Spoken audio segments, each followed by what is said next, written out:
Bonjour à toutes et à tous, bienvenue sur le plateau de Smart Impact. Comme chaque vendredi, c'est le bonheur d'accueillir Émilie Kovacs. L'immense bonheur. L'immense bonheur, oui. La semaine prochaine, je dirais immense, c'est promis. Toujours à la tête d'Ecopo. Ecopo, média de l'économie responsable, tout à fait. Je vous invite à découvrir le site si vous ne connaissez pas. Comme chaque vendredi, on vous propose le grand entretien. Aujourd'hui, c'est Nicolas Hazard, fondateur, président d'Inco. Il viendra nous parler de son dernier ouvrage consacré au bonheur. Le bonheur est dans le village, c'est chez Flammarion, un plaidoyer en faveur des solutions issues de nos campagnes et qui changent le monde. Il participera ensuite à notre débat sur la valorisation des terroirs français avec Christophe Eberhardt, cofondateur d'Ethicable, coopérative française engagée dans la vente de produits bio issus du commerce équitable. Et puis on terminera comme chaque jour avec Smart Ideas. Aujourd'hui, Lucille Bataille, docteur en pharmacie, fondatrice de la société La Beauté. Elle va nous présenter cette marque de cosmétiques engagée notamment contre le gaspillage. Voilà pour les titres, c'est Smart Impact et c'est tout de suite le grand entretien.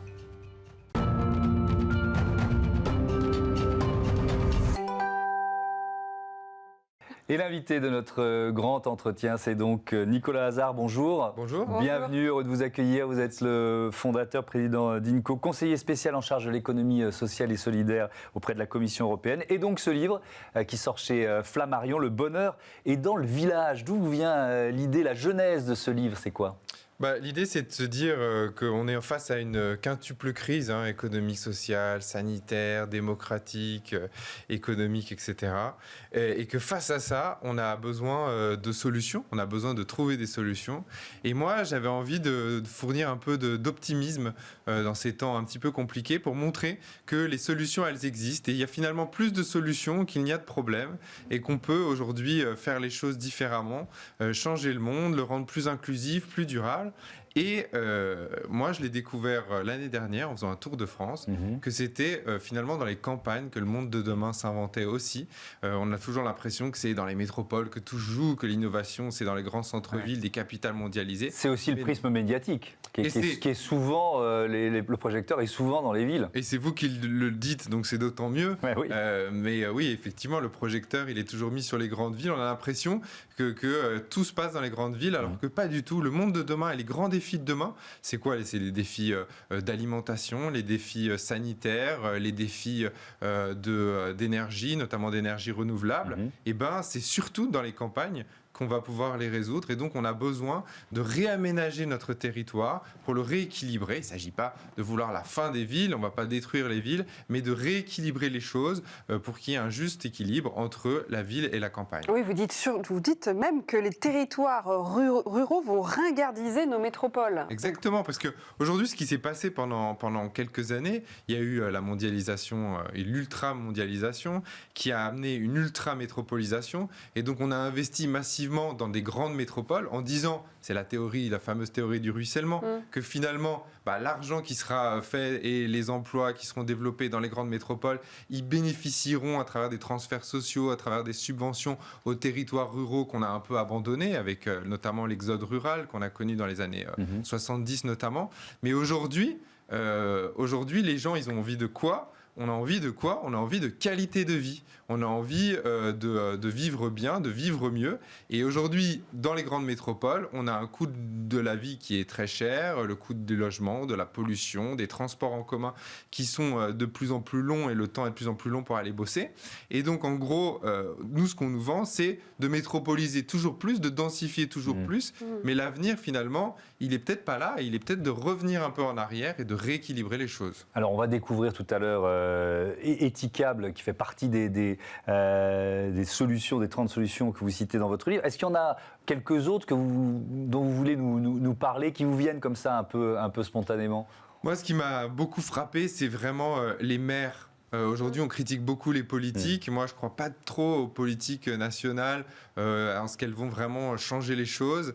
Je pense que l'action locale, c'est par l'action locale qu'on arrivera à transformer les choses et c'est la démultiplication de ce genre d'action un peu en local qui fera un peu basculer les choses et nous fera changer le modèle.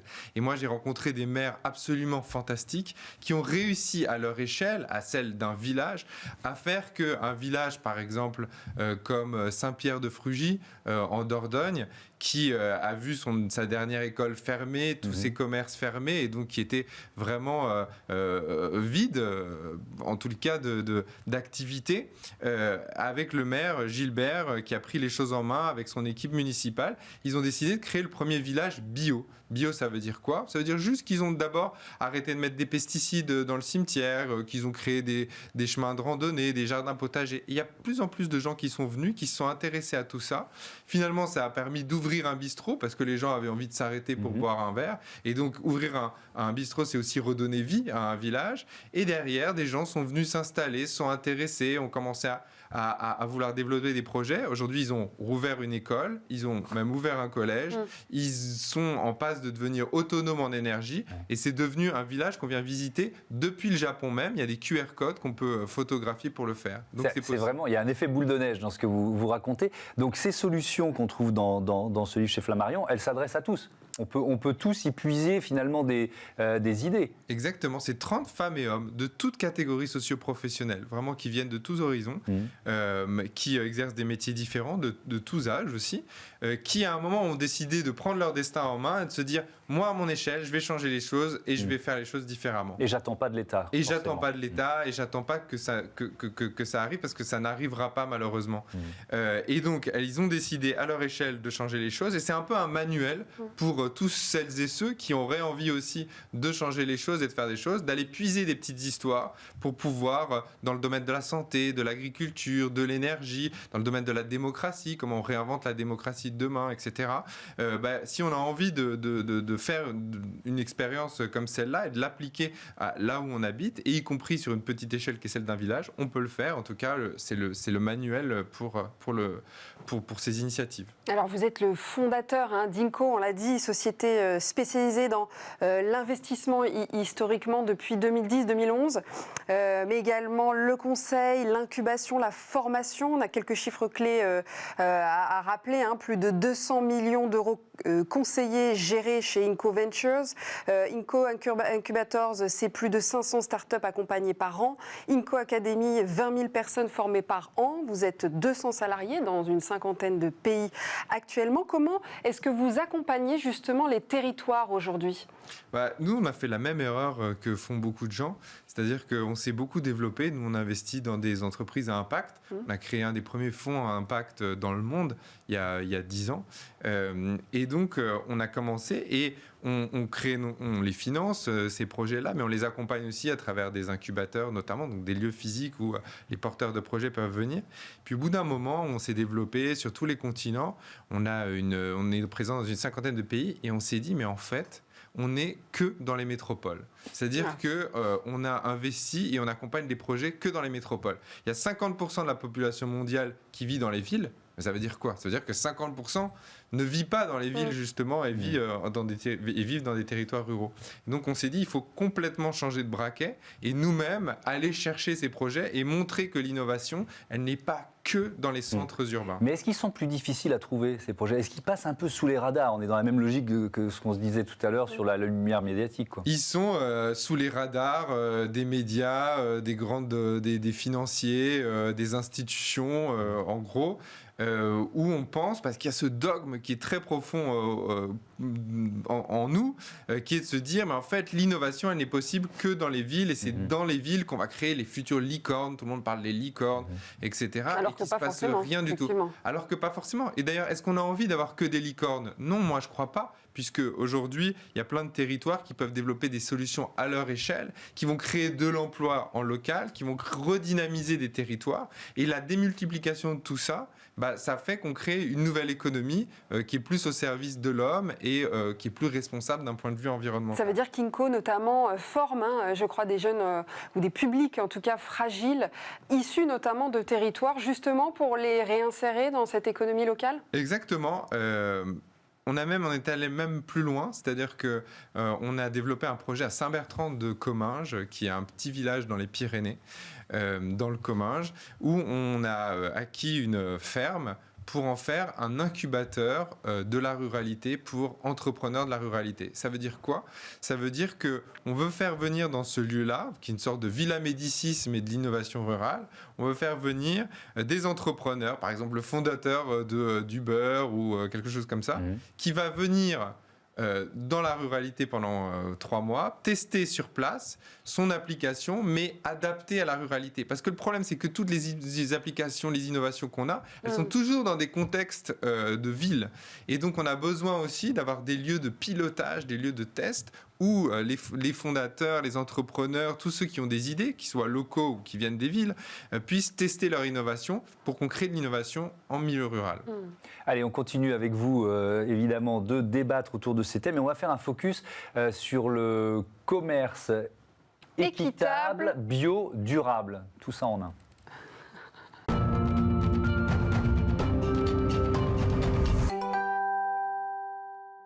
Comment valoriser les terroirs français? C'est le thème de notre débat du jour. Pour en parler, nous sommes toujours avec Nicolas Hazard, le fondateur et président d'Inco, et Christophe Eberhardt. Bonjour, cofondateur d'Ethicable, coopérative française née dans le Gers, engagée dans la vente de produits bio issus du commerce équitable. Et alors, j'ai envie de vous poser une question, ou en tout cas de vous demander de nous expliquer ce que vous faites en termes de commerce équitable en France, puisqu'on peut faire du commerce équitable à l'intérieur des frontières. C'est ma première question pour vous, Christophe. Oui, on a démarré ça il y a 10 ans déjà. Bon, notre métier de départ, c'était le commerce équitable avec les producteurs du Sud, le café, le cacao, etc. Mais dès le départ, les gens nous disaient et pourquoi pas les paysans d'ici, pourquoi pas nos producteurs, étant donné les problématiques de notre agriculture. Et on sentait qu'il y a une vraie sensibilité du public. Et donc, on a fait, il y a 10 ans, un travail d'adaptation des critères habituels du commerce équitable aux producteurs français. Et puis, depuis lors, bon, ça s'est développé, puisque maintenant, il y a une loi, il y a un certain nombre d'entreprises qui travaillent sur ce sujet du commerce équitable avec des producteurs français. Et voilà, c'est quelque chose qui commence peu à peu à s'installer dans le paysage. Donc ça, c'est ce que vous faites avec des producteurs partout en France. Sur quel type de produits ? Par exemple. Alors, c'est toutes sortes de produits. Le principe consiste à travailler avec des groupements de producteurs, des organisations de producteurs, des coopératives ou des associations. Et donc pas des producteurs individuels, mais des gens qui sont rassemblés et qui ont un projet, on va dire, de développement, un projet social. Et c'est toutes sortes de produits bio. Donc il y a des farines, il y a des légumineuses, des lentilles, des haricots, des jus de fruits, des confitures de fraises et de framboises d'une organisation de producteurs des Monts du Lyonnais, un terroir traditionnel ancien de fruits rouges, avec des producteurs qui tentent de relancer la production de fruits rouges en bio. Et puis des farines de petite épeautre, des différents types de produits, des farines de sarrasin, de la crème de châtaigne d'une organisation de producteurs d'Aveyron, qui relance également ces châtaigneraies anciennes. Ce sont des châtaigneraies qui font partie du paysage, qui sont abandonnées, on va dire. Ce sont des forêts qui sont sur le haut des collines et que des producteurs tentent de réhabiliter en taillant, en retaillant, en replantant, enfin en retaillant les anciennes châtaignes, les châtaigniers, et fabriquent eux-mêmes une crème de châtaigne. Donc, qui est délicieuse, j'ai goûté, qui est excellent. Ça donne faim tout Voilà, ça. voilà. Quelques chiffres autour d'Ethicable, né en 2003 dans le Gers, on l'a dit, plus de 150 produits issus de l'agriculture biologique. Les produits phares, vous nous l'avez dit, en tout cas les produits de départ, chocolat, café, thé, 80 coopératives de petits producteurs partenaires. Et alors là, on est dans la partie mondiale, un impact direct sur près de 50 000 producteurs dans 27 pays. Nicolas Hazard, quel regard vous portez sur l'aventure et le succès d'Ethicable? Alors moi, je suis toujours très ému quand j'entends Ethicable parce qu'en fait, pour tout vous dire et tout vous avouer, Ethicable, c'est le premier investissement qu'on a fait quand on a lancé le fonds à impact il y a quelques années. C'était un peu nouveau, d'Inco exactement. On a commencé et la première entreprise dans laquelle on a voulu investir, c'était celle d'Ethicable, qui était encore assez petite et qui s'est développée énormément. Et ça montre quoi? Ça montre que l'impact, c'est une réalité et qu'il y a un vrai potentiel, et notamment dans l'investissement, dans le développement de l'entrepreneuriat, et qu'on peut concilier aujourd'hui rentabilité économique, un modèle économique qui est viable, et un impact social qui est très très fort. Vous avez rappelé les chiffres de toutes ces familles de producteurs en France et dans le monde, et en même temps, c'est un investissement qui est tout à fait rentable et qui permet, à mon sens, de montrer qu'une autre finance est possible en réconciliant l'impact et la finance traditionnelle. Quand vous avez fait ce premier investissement, la finance responsable était assez balbutiement. C'était il y a combien de temps, ça? C'était il y a 10 ans. Oui. Et la finance à impact, le mot n'existait quasiment pas. Les gens parlaient d'économie responsable, mais sans trop savoir ce qu'il y avait dedans. Et nous, on voulait démontrer par la preuve que c'était possible d'avoir un modèle différent et que les épargnants, qui sont des gens comme vous et moi, on a tous peut-être un peu de sous de côté, on a envie de mettre de l'argent sur des projets qui créent de l'emploi local, qui ont un vrai impact positif sur la société. Et en même temps, on a envie aussi d'avoir un retour parce que demain, on veut pouvoir consommer aussi ces produits d'épargne. Et donc, c'est cette nouvelle finance qu'on a essayé de structurer. Et en 10 ans, elle a été multipliée par 50%. Enfin, elle a une augmentation de 50% chaque année depuis le début. Et aujourd'hui, on se rend compte qu'en Europe, ça devient un vrai produit mainstream. Christophe Eberhardt, quelles sont pour vous, selon vous, les solutions pour valoriser les terroirs français? Est-ce que c'est justement de soutenir, comme vous l'avez dit, des petits producteurs qui essayent de relancer des petites productions un peu oubliées? Oui, c'est ça, c'est valoriser l'agriculture paysanne, la petite production, l'agriculture familiale, plutôt que les grandes unités intensives. C'est le choix de la bio pour nous. Parce que voilà, la bio, aujourd'hui, on en parle beaucoup, mais elle ne représente que 8% de la superficie agricole. Donc finalement, il y a encore beaucoup de chemin à faire. Mais parce que c'est long d'accompagner les agriculteurs qui veulent basculer vers le bio? Parce que, oui, ça suppose des choix. C'est quand même plus difficile. Il y a des contraintes techniques. Il faut 3-4 ans, je crois, à la conversion voilà, bio. C'est ça, il faut être motivé. C'est vrai qu'il y a en arboriculture, par exemple, il y a des vraies difficultés. Et puis, les politiques agricoles sont aussi assez timides pour accompagner les producteurs vers ces transitions. Et donc, voilà, je crois que pour nous, le choix, c'est de créer des débouchés qui soient rémunérateurs, avec un principe de premium garanti, et d'appuyer des projets, des initiatives de producteurs qui ont cette vision de l'agroécologie, qui ont cette vision de la bio, mais aussi d'organiser une transition vers des systèmes de production qui soient plus durables. Voilà, réintroduire les haies dans les champs, couvrir les sols l'hiver, différents types de pratiques qui vont au-delà de la bio. Mais qui vont vers une autre agriculture, une agriculture de demain, une agriculture plus complexe, une agriculture qui a besoin d'agriculteurs peut-être plus à l'écoute de la nature et qui est, nous semble-t-il, l'agriculture de demain. Mais est-ce qu'ils sont de plus en plus courtisés? Parce qu'on reçoit ici même des représentants de temps en temps du secteur agroalimentaire, des géants même de l'agroalimentaire qui veulent eux aussi basculer vers le bio et qui ont parfois du mal à trouver des agriculteurs. Donc est-ce que ceux qui travaillent avec vous, parfois on essaye de les débaucher, si j'ose dire? Je ne dirais pas ça, parce que c'est vrai qu'il y a une certaine demande de la bio aujourd'hui, mais en même temps la demande se développe également. Alors il y a de l'offre en ce qui concerne par exemple le lait, les céréales, etc. Mais celle-ci reste quand même fragile, c'est-à-dire qu'il faut c'est des petits marchés, donc il faut arriver à faire coïncider l'offre et la demande sans avoir de difficultés. Et puis des petits produits comme ceux que je parlais tout à l'heure, les fruits, les légumes, les herbes aromatiques par exemple. Finalement, les herbes aromatiques, les herbes de Provence, elles sont plus produites en France depuis longtemps. On imagine que ce genre de produits sont français, mais bien souvent, c'est assez rare. Et il y a vraiment besoin de soutenir des initiatives de producteurs qui relancent ces productions, ces petites productions qui font partie aussi de notre gastronomie. Et il y a des vrais enjeux aussi de relocaliser ces productions qui petit à petit ont disparu. Nicolas Hazard, qu'est-ce que cette crise que l'on est en train de traverser a apporté à une prise de conscience des gens qui veulent peut-être revenir un peu à la campagne? Mais en termes économiques, quel regard vous avez? Cette crise, ça a été un accélérateur. Ça a été un accélérateur des consciences. Je pense que tout le monde a vu et sait qu'on est allé un peu trop loin dans la mondialisation, notamment, que finalement, on n'est pas totalement autonome sur certaines industries et on le regrette un petit peu. Et donc, d'un point de vue économique, ça a aussi apporté une prise de conscience sur le fait qu'il fallait peut-être relocaliser une partie de nos secteurs d'activité et une partie de notre économie. Mais c'est quoi les freins, justement, à ce développement territorial, vous qui avez sillonné le pays à la recherche de ces initiatives?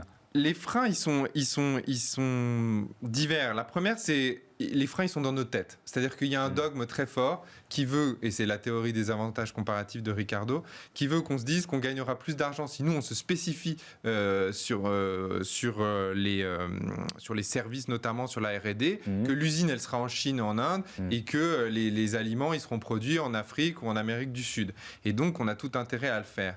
Or, ça, d'abord, c'est un dogme qui est très fort, c'est un dogme néolibéral, notamment des années 80, mais petit à petit, on est en train de changer là-dessus. Et on se rend compte qu'il faut qu'on fasse différemment, qu'on relocalise un certain nombre de nos productions, à commencer par l'alimentaire et l'agriculture, qui sont absolument clés. Ça, c'est le premier frein. Le deuxième frein, c'est qu'il y a quand même... Pour aller s'installer dans la campagne, c'est pas rose tous les jours, en gros. Hein. C'est pas le pays des bisounours. C'est quand même compliqué pour les services publics, pour trouver des hôpitaux, pour les écoles, pour tout ça, les commerces. Et donc, il y a quand même un certain nombre de freins qui font que, aujourd'hui, si on veut trouver un boulot notamment, on sait qu'on le trouvera plus dans une grande métropole qu'à la campagne. Et donc, c'est là-dessus que moi, j'ai essayé de réfléchir en me disant comment on fait pour que demain, il y ait 3, 4, 5 millions de personnes qui, si elles en ont envie, puissent aussi retourner vivre à la campagne, pas seulement pour être agriculteur, mais aussi pour développer des commerces, des services et faire des choses. Et à travers ce livre, c'est montrer que c'est possible de le faire. Si des gens ont réussi à le faire d'un point de vue local, si des maires de petits villages ont réussi à réattirer des gens, on peut le faire d'un point de vue plus national. Et puis il y a des initiatives, Christophe Eberhardt, on va terminer là-dessus. Pour la chocolaterie. Mais oui, quand même, parce qu'on est gourmand. Vous allez ouvrir au printemps une nouvelle chocolaterie, c'est ça? Oui, c'est ça, parce que bon, Etikable, c'est surtout du chocolat. La moitié de nos ventes sont des produits à base de cacao. Et jusqu'à présent, nous faisions fabriquer nos chocolats en Italie. On achète nos fèves de cacao auprès d'organisations de producteurs et on fait fabriquer et donc, en Italie. Et donc là, on a construit, on a fait un investissement de 20 millions d'euros. Assez conséquent, donc très conséquent, pour une scope de commerce équitable, parce que nous sommes une entreprise coopérative, donc qui appartient à tous ses salariés. Et donc, évidemment, c'est assez nouveau qu'une entreprise de ce type-là parvienne à créer son propre outil industriel et fabrique ses propres chocolats. Donc, nous allons fabriquer nos chocolats à Fleurance, dans le Gers. Dans le Gers, quel beau pays. En milieu rural ou dans un tissu peu industrialisé. Et puis, c'est vrai que c'est un peu un défi de relancer une production industrielle de ce type, alors qu'il y a eu beaucoup de délocalisations dans le domaine du chocolat au cours de cette dernière décennie. Ce qui permettra de soutenir 6800 petits cacaotiers. Voilà, je voulais le préciser quand même. Merci beaucoup, merci à tous les deux d'avoir participé à ce débat. Tout de suite, c'est l'heure de Smart Ideas. Smart Ideas avec BNP Paribas. Découvrez des entreprises à impact positif.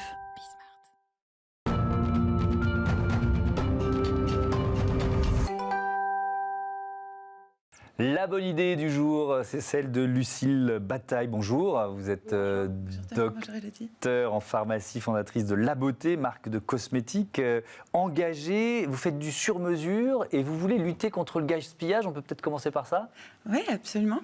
Effectivement, moi j'ai la conviction que en fabriquant des produits dont les gens ont besoin, donc des produits sur mesure, on peut activement lutter contre le gaspillage parce que derrière, vous fabriquez à la demande et puis vous garantissez, vous mettez toutes les chances de votre côté pour que les gens terminent le produit que vous avez créé pour eux, puisque vous avez pris le temps de vous intéresser aux besoins, à ce qu'ils aiment aussi, la texture, le parfum, très important en cosmétique, leur tolérance. On fait tout ça et ensuite seulement on produit et on ne fabrique que ce que nos clientes ont commandé. Oui, c'est ça, vous faites du sur-mesure. C'est assez inédit, expliquez-nous. Oui, on fait du sur-mesure et on fabrique à la demande. Donc notre sur-mesure, notre approche, vous avez une expérience qui peut être différente en fonction du canal que vous choisissez. Si vous pouvez commander en ligne chez nous, vous remplissez votre formulaire, vous pouvez compléter par une visioconsultation avec nos pharmaciens qui sont au laboratoire. Qu'est-ce qu'on met dans le formulaire? Le type de peau, qu'est-ce qu'on recherche comme produit? C'est difficile de connaître son type de peau, tout le monde n'est pas pharmacien, donc on guide nos clients. Non, je ne connais pas mon type de peau. Voilà, mais c'est pas grave. Grade, demi-sec. Nous, on travaille pour vous. Vous allez nous donner plein d'indications sur votre style de vie, votre environnement, comment est-ce que vous ressentez votre peau, est-ce que ça tire, est-ce que ça brille. Ça nous permet de connaître votre type de peau. Et puis ensuite, on va s'intéresser à ce que vous voulez. Est-ce que vous voulez traiter des rougeurs, de l'anti-âge, je sais pas moi, des brillances, des imperfections. Et en fait, c'est très important parce qu'aujourd'hui, on vous met dans des catégories qui sont des catégories assez, complètement standardisées. Quand vous allez dans une pharmacie, moi j'ai longtemps vendu des produits en pharmacie, on va vous dire, vous avez, je sais pas, la peau atopique par exemple, c'est une peau très sèche. Donc on vous donne une crème nourrissante. Sauf que les femmes, les hommes ont aussi des rides, peut-être des brillances, en plus d'avoir simplement la peau sèche. Et donc le standard ne permet pas toujours de trouver crème à sa peau. Et donc vous créez un sentiment d'insatisfaction qui fait que derrière, il y a énormément de gaspillage. Vous avez 46% des Français qui déclarent ne pas terminer leurs soins. C'est ça, les jeter, jeter les produits avant de les avoir finis. Ouais. Pourquoi? Parce qu'ils ne sont pas satisfaits du coup? Absolument, absolument. En fait, la cosmétique, c'est un petit peu comme votre assiette. Quand c'est très bon et que vous êtes très content, vous terminez votre assiette. Alors que quand vous n'êtes pas complètement convaincu, vous ne terminez pas. Et les produits qu'on oublie trop souvent dans notre salle de bain sont des produits qui finalement n'ont pas rempli toutes leurs promesses. Vous avez 3 sources d'insatisfaction. La première, c'est je ne trouve pas que mon produit soit vraiment adapté à ma peau. La deuxième, c'est j'ai pas aimé le parfum, la texture. C'est énorme, c'est 4 tonnes de produits qu'on jette chaque jour en France parce qu'on n'aime pas un parfum, une texture ou que finalement ça marche pas super bien. Donc moi j'ai la conviction qu'on peut faire autrement, qu'un autre modèle est possible. Donc on s'est beaucoup creusé la tête chez La Beauté pour réinventer complètement. C'est un autre paradigme de la production à la distribution. On est en direct, en circuit court, on fabrique une fois qu'on sait ce qu'il faut créer pour nos clients. Et puis, au lieu de faire de la masse standardisée, on fait de la fabrication personnalisée à la demande. Quelques chiffres: 13 salariés, 2 laboratoires à Paris, un brevet déposé, un chiffre d'affaires réalisé 80%, 90% en ligne, c'est ça à peu près, et une croissance annuelle depuis 2017 de 80% malgré la crise. Et vous, l'actu, c'est que vous êtes en pleine opération de communication anti-gaspi, c'est ça, en ce moment? Oui, on a lancé une opération qui s'appelle La Beauté hack La Beauté, avec un jeu de mots bien sûr, puisque nous, La Beauté, L-A-B-O-T, c'est la contraction de laboratoire et de beauté. On invite en fait tout le monde à s'interroger sur sa consommation et à faire un peu de tri dans sa salle de bain. Nos armoires à salle de bain regorgent de produits qu'on ne termine pas. Nous, on propose à chacun de donner une seconde vie à ces flacons. Donc, on invite nos clientes. L'opération marche en ligne ou en boutique. En boutique, vous nous rapportez votre pot que vous vous apprêtez à jeter. Nos pharmaciens... D'une autre marque alors, hein? Oui, bien sûr. Nos pharmaciens le nettoient, puis le reconditionnent avec un produit pensé pour vous que vous allez terminer. Puis on réétiquette le flacon avec notre étiquette La Beauté. Avec le prénom. Et en ligne, avec le prénom. Un petit pot Thomas. Exactement. Oui. Vous avez quelque chose pour un présentateur télé qui se fait maquiller tous les jours et donc forcément sa peau elle fatigue? Absolument. On va vous trouver quelque chose, beaucoup. Merci d'avoir participé à ce Smart Ideas. Merci beaucoup. Voilà, c'est la fin de notre émission. Merci Émilie. On se retrouve merci Thomas. Vendredi prochain, évidemment, pour un autre grand entretien, un autre Smart Impact. D'ici là, bonne journée, bon week-end sur la chaîne des audacieuses. Et des audacieux. On a inversé aujourd'hui. Et puis je vous retrouve demain pour Smart Future, l'émission des entreprises qui innovent. Salut.